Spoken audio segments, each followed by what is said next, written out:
All right, everybody, let's get started. Welcome to today's webinar, Leading with Genuine Customer Experiences.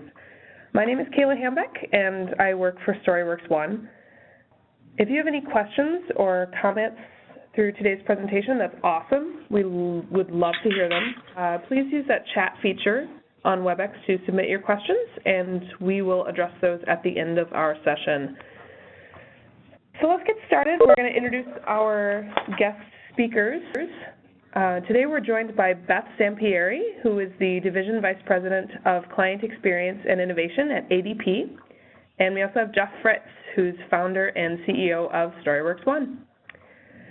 So Beth, we're going to start with you.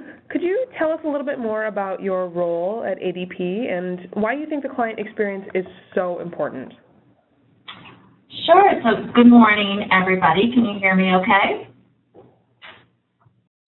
I'll take that as a yes. I joined ADP earlier this year after 15 plus years up in the New York City area working for companies like American Express, Lehman Brothers, and AT&T.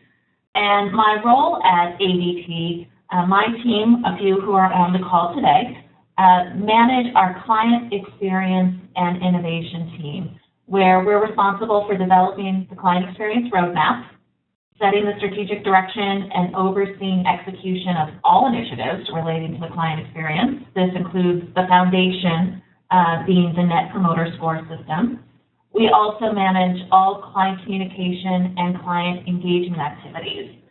And very closely connected to our client engagement activities is our business transformation initiative, which my team also leads.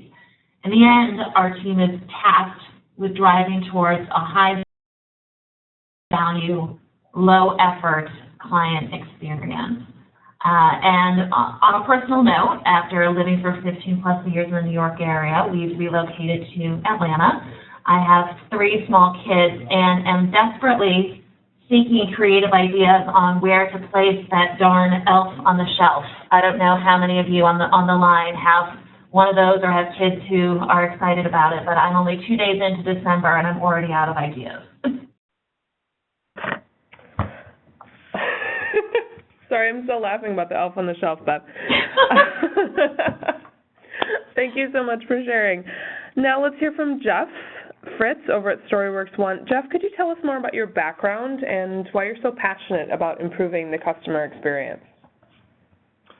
Yeah, thank you. And I'm excited to be here. I haven't done the elf on the shelf thing, but if something comes to mind, I'll let you know. In Minnesota, we could probably bury it in the snow, and that would be fun to find it in the springtime. The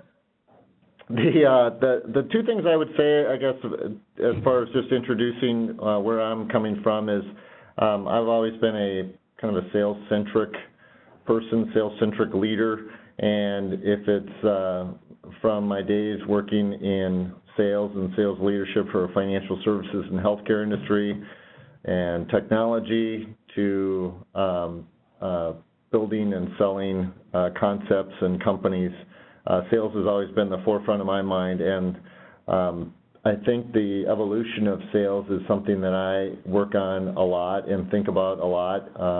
The evolution going from sales 1.0, where it was very high touch, it was very interactive, it was face-to-face, handshakes, lunches, to sales 2.0, which has a lot of technology coming at it, and a lot of this has happened in the past 10 years with different devices and technologies on the desktop and the web. I think there's been a cluttering of that space, and now I think we're moving into sales 3.0, where there's this blending of optimizing the physical part of sales, the face-to-face physical part, and the digital part of sales. So I'm really excited to see how businesses work with their other business constituencies. We live in a B2B community is what we do at Storyworks, and it's interesting to see how that continuum is starting to make a more prominent play in strategic planning. Companies are starting to shift to address the continuum. All right, thank you, Jeff. You know, you did such a good job at that. I'm going to hand it off to you to lead us through our questions for Beth regarding our topic, which is leading with genuine customer experiences. All right, thanks, Kayla. So, Beth, it's great having you with us today. I think we can all learn a great deal from your extensive background and all the stories you might have around creating these great customer-client relationships. In your experience, what do you think is the biggest change in terms of the customer experience just in the past few years? So I think a lot has changed, but I would argue that the biggest change is that our customer expectations have increased. So Jeff, you mentioned your focus on the B2B aspect. We are as well at ADP, but we can't have a different customer experience just because we're in B2B. In some ways, the worlds are merging, and I would argue B2B customers are expecting an experience similar to what they would get from some of the top B2C companies. And so when I talk about their expectations increasing, this covers all aspects of the client experience. It starts with accuracy, strong response time, relevance in your communication, so talking to a customer the way they want to be talked to, the channel they want to talk to. And it also relates to omnichannel integration. So in some ways, we need to offer up every service option and have a consistent experience, because that's what our customers expect. But one exciting part, while their expectations have increased, customers are also willing and want to answer their own questions. I was sharing with some that I was at a recent Argyle Executive Forum, and a consulting agency called Aspect shared a few statistics that really resonated with me, and I'll share them. 70% of customers want to solve their own problems, their own questions. Over 90% would use self-service if that channel was available. And on the humorous side, over 30% of those customers would rather clean their toilet than actually pick up the phone and talk to a customer service rep. So Jeff, you alluded in your intro, the evolution of sales. Well, it's very interesting how the customer experience has evolved. No longer is the default picking up the phone, and it's actually the reverse. Customers would rather solve their own problems, and for those of us that manage service organizations, that's a great thing. We can empower our customers. The challenge is that you need to create those assets, those tools, so that they can do it. Yeah, I think Burger King coined the phrase "have it your way." That's what I think you're saying, and I think it is interesting that the challenge around this omni-channel, making it easy for people to have it their way, is really I guess not so much a challenge, but an opportunity for all of us. Right. On the flip side of the topic, what do you think hasn't changed? In other words, what have always been the primary components of a successful customer or brand relationship? So I think it all comes down to, what do they call it, the golden rule. Treat people how you would want to be treated, and customers expect you to treat them right. At ADP, we've taken this to heart and introduced a new branding tagline of being a more human resource.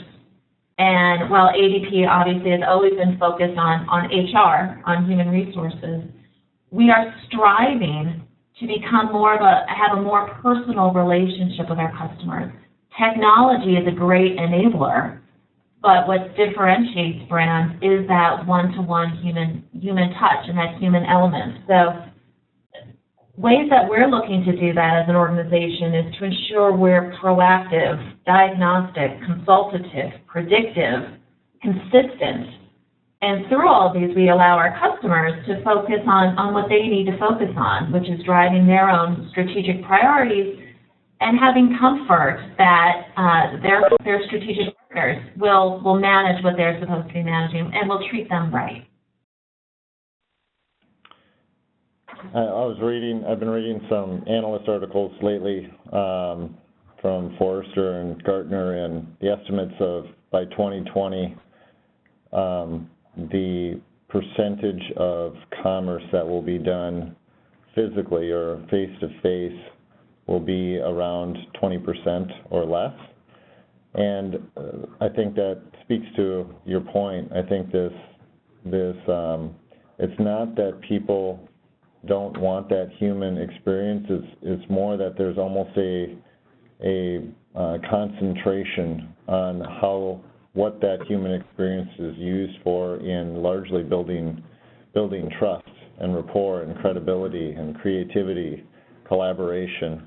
And I think that's kind of exciting for all of us to see is how that develops in how we train our salespeople, how we train our field people, how we train our customer service reps to be that very focused 20% and not be the simple, I'll place that simple order for you.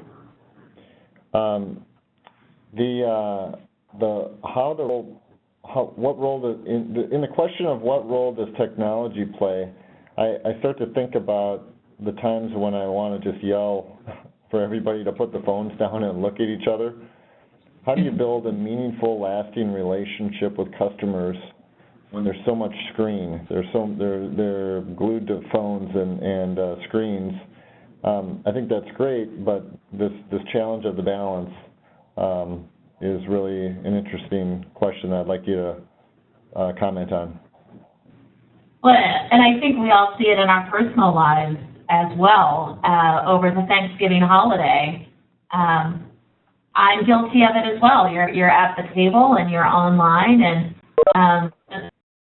the funny part was that my sister-in-law and I, sitting at the same Thanksgiving table, we're texting each other as kind of our off-the-record Thanksgiving conversation. And it's in some ways a reality. Yes, you could argue it's unfortunate, but technology is also a great way to engage.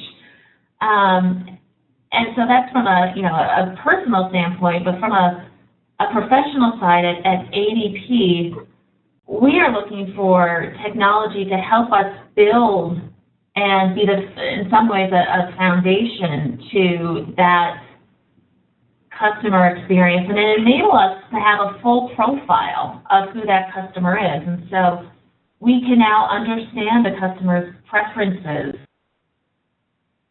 their online and offline activities, and know any quote-unquote baggage that is carrying them through the customer experience. And I think times have changed. I remember, earlier on in my online marketing career, there was so much concern over the big brother element of online marketing and targeted email.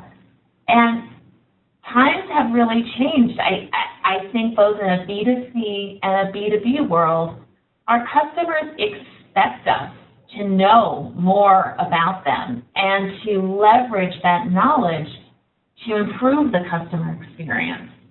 So it's one way we're looking to do it is to build communication preference centers where customers can tell us how they prefer us to communicate with them. Is it email? Is it phone? Is it chat?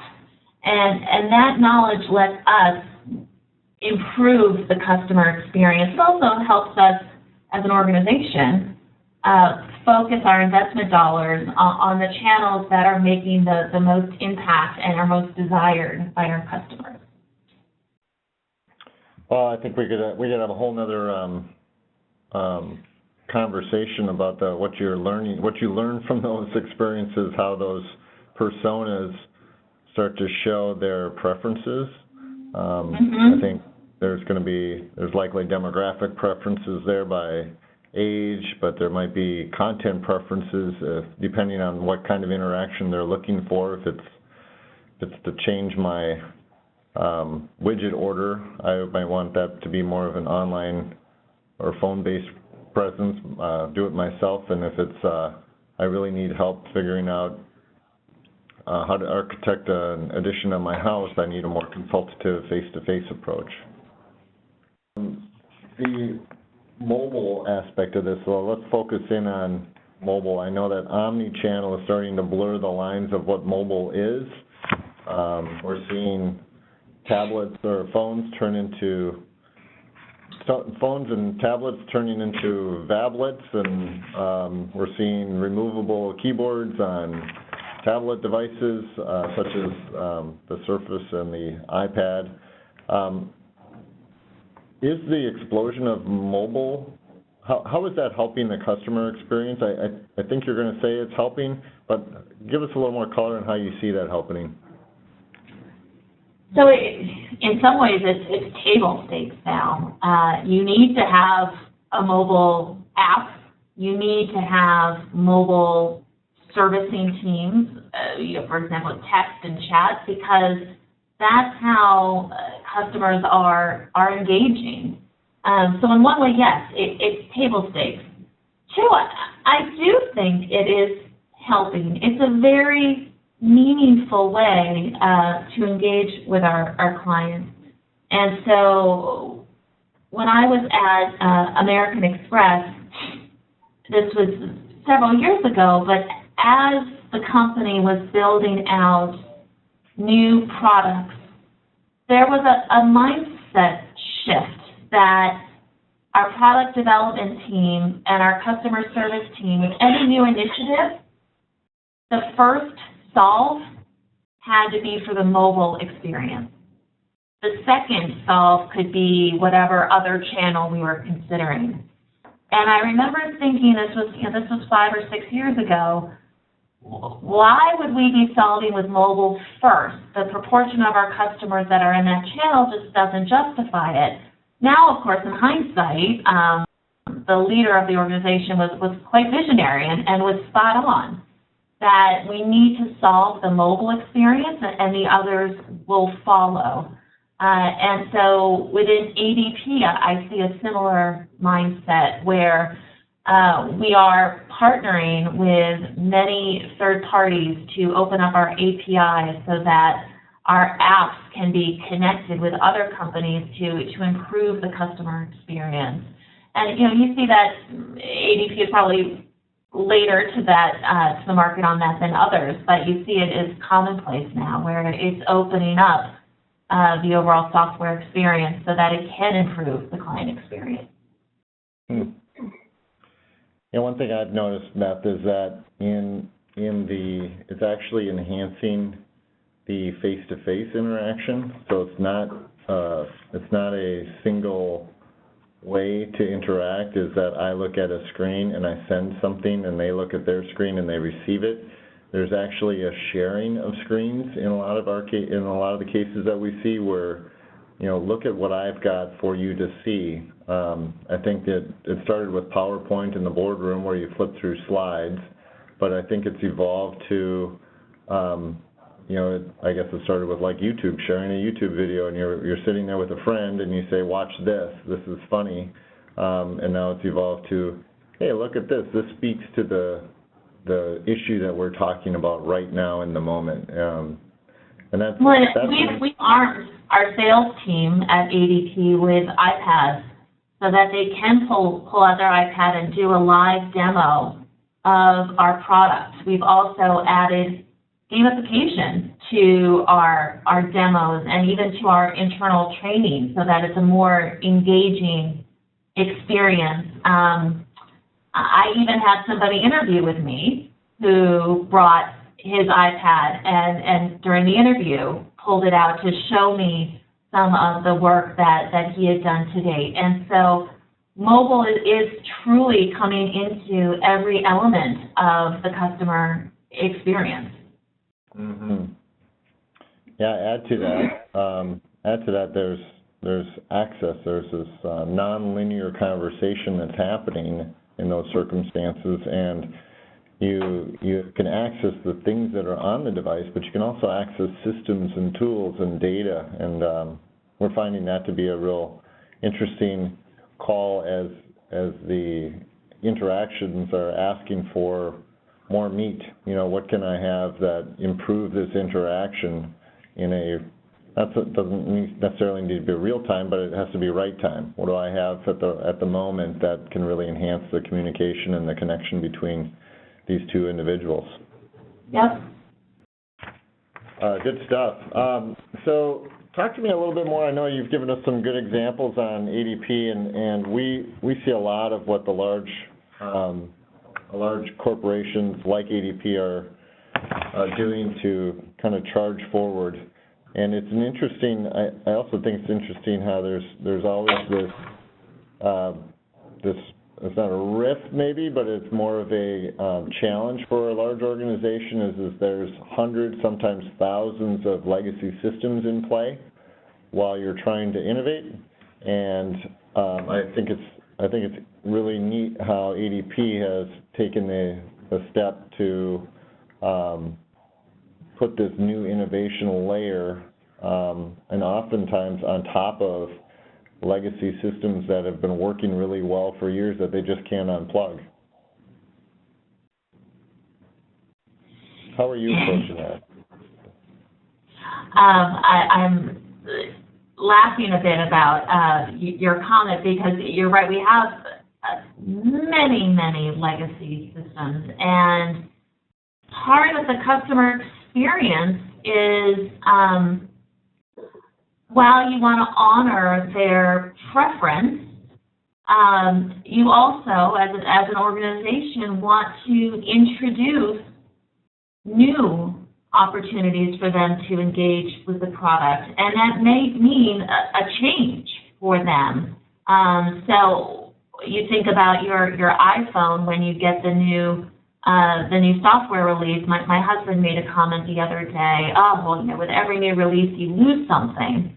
I said, yes, but look at what you're adding, and you know, it's just retraining what is available to our clients and our customers. And they may be using the product in a slightly different way, but always the end goal is to improve the experience.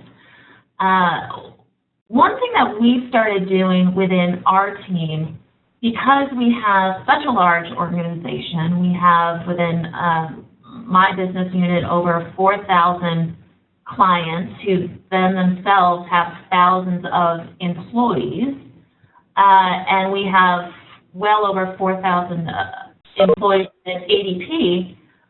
We're trying to create a consistent story and arm our sales team, our implementation team, and our service team with that consistent story so that our customers are always reminded of why they purchased ADP in the beginning and the value that we're delivering. And I'm sharing this because I think it's relatively low-hanging fruit for every organization. In some ways, we always need to be, I don't want to use the term always selling, but always retaining, right? Always retaining your customer base, always driving that improved loyalty.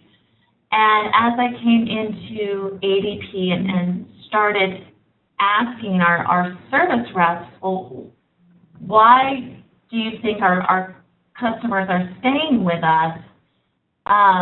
We started to uncover what the value differentiators are. And so we started creating that story for everybody to share consistently. And I've been telling people that if we don't proactively tell our customers the value that ADP has delivered, our customers are going to create their own story. And worst case, our competitors are going to come in and create that story for them. So that's one short-term improvement that we're looking to make to the customer experience. And again, I think it's low-hanging fruit for many companies to do. More long-term, we're always looking to improve how we capture, analyze, and action the voice of the client. We're moving forward with a new partner to manage our survey processes and analytics to our customers. We're also looking to improve our service model to drive more consistency and standardization. We always have heard from our customers that at ADP we have many silos, and I'm sure many on the phone can relate within their own organizations. Well, the burden is on us, on ADP as an organization, to remove those silos, or at least the appearance, to our customers. And lastly, mobile. We're continuing to improve and roll out new applications for both our clients and our clients' employees so that we can drive improved experience. That'll be great. Maybe you can get in the business of tacking on the ADP payroll report. You could have a customer experience report from your department. That would be interesting for everybody. I am reflecting on this continuum of the consistent value story. I think you're ahead of the curve in recognizing that from sales to implementation to service and even upsell again within the existing customer base, recognizing the need to have that common thread around the value promise that your brand has to give throughout the whole life cycle. I applaud you guys for that, and we'll be watching to see how all of that rolls out. Well, I think we're getting close to the end. Maybe we can open it up for a few questions. Kayla, do you have any questions that have come in? Yeah, I have a couple have come in through direct message. Looks like this could be for either one of you. What is the connection between better sales enablement and a genuine customer experience? Well, I'll start maybe, and then you can think about it for a second, Beth. When I hear the word sales enablement, that's a big phrase that's probably a little overused. Sales enablement often is referred to process automation, often tied to CRM systems, and sales enablement is often owned by sales operations in how to move a customer through a defined process. And I think genuine customer experience is more to that consistency in the value proposition from the genuine face-to-face trust-building interactions between people, and that should also be reflected in the digital experience that they have between the companies after the relationship is established. What are your thoughts on those two, Beth? So I agree. When I think about sales enablement, I agree. It sounds a little mechanical and not personal. One thing that we're doing continually during the upsell, sales, and implementation is to leverage the insights that ADP as an organization has built over our extensive client base and go to either a new client or an existing client and go in with a proactive, thoughtful, personal recommendation on how their experience can be improved. And that recommendation is based in how customers like them, so maybe customers of the same size or in the same vertical, how they're using our existing product, or for a new customer, why customers like them have chosen to work with ADP. We know attention spans are short, people are busy, so it means you need to go in with a personalized, impactful message, and that's how we're leveraging CRM, our data, and all of our extensive relationships to improve that first interaction.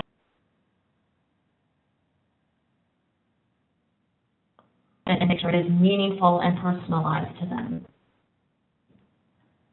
I think we lost a little bit of your connection there at the very end, but I think we got the gist of the bulk of the message. So, Kayla, do you have another question that we can take? I do. So for a company that's a little bit more traditional in terms of their management structure or their field structure, what are some of the first steps a company can take to move toward more of a self-service type of structure? More traditional in terms of management or field structure. Okay, so this sounds like this question is that continuum. So you've got a company that has been hanging out in a physical sales environment with physical proposals and order taking done face to face, and they're trying to move to a little bit more of a digital blend with some e-commerce solutions. I think the big thing is recognizing that it is a spectrum. And I think taking an incremental approach to how technology can move you across the spectrum from a pure people-based interaction to a digital and people-based interaction is the first step. The second thing, I think, is getting alignment. I think oftentimes these two things end up being siloed in an organization. Sometimes somebody in operations is charged with the online experience, and they don't talk to the people who are charged with the head of the field sales force, for example. So I think the closer you get to aligning those two organizations early, you're going to have more success. Beth, what are your thoughts on this?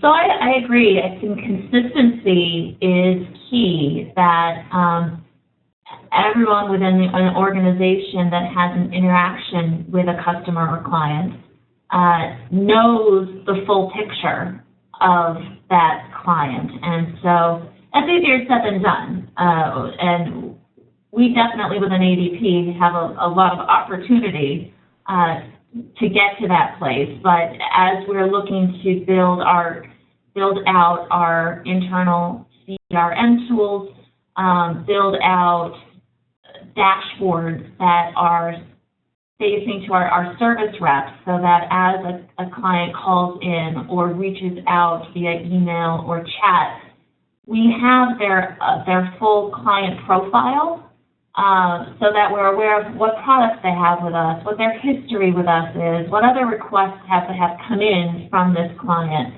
and then significant internal training to make sure that our service reps are controlling, and when I say control, that are solving the issue and avoiding that second call.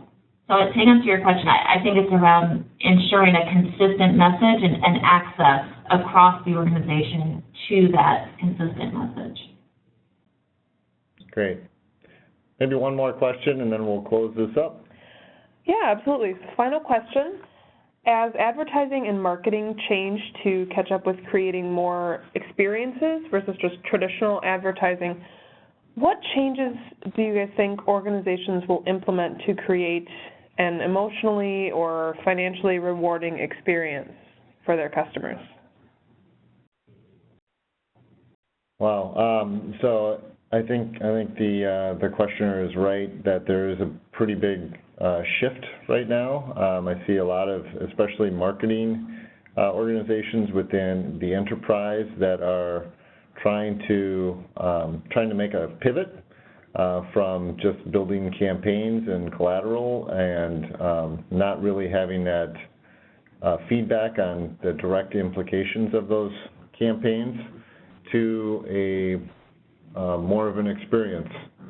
So in that experience, I think there's a broader spectrum of tools at hand. I think there's certainly, it starts with the segmentation and personas that they're going after, understanding that really well, and I think Beth had some good tips around understanding who those people are and what their preferences are.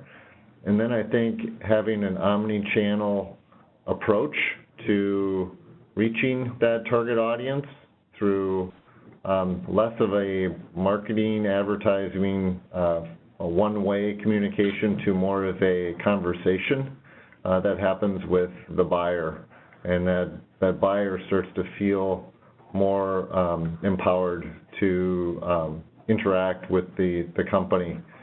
So things like that we've seen are disconnections to other systems have been important. Everything from CRM to lead gen to calculators, return on investment calculators in the B2B space anyway, have become more and more prevalent and shared with the personas that those are important to. Beth, advertising and marketing change.